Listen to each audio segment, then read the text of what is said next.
কি বানাচ্ছিস? মাটির খেলনা বানাচ্ছি।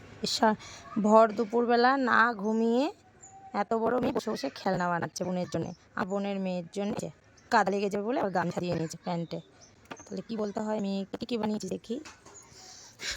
নোংরা তোলাটাই মাটি নিয়েছে, স্নান করা মগে জল নিয়েছে, দিয়ে চায়ের কাপ তো একদম নষ্ট, কাদা মাখিয়ে একটা উনুন বানিয়েছে, একটা সিংহ বানিয়েছে।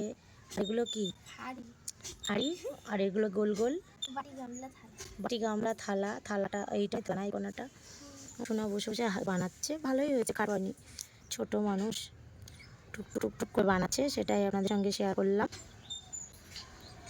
চাকুটা কি করেছিস? এতগুলো জিনিস আনতে পারিস নি? গামছা কাদা করিস না, তোকে একটু দেখাই।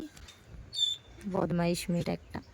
মশাই খাচ্ছে, এই টাইমে ভীষণ মশা হয়, কিন্তু তবুও ঘরে যাচ্ছে না, এই বসে বসে বানাচ্ছে। আর কি করা যাবে, চল এই হাত ধুয়ে নেই, ওগুলো ধুয়ে আর বানাতে হবে না।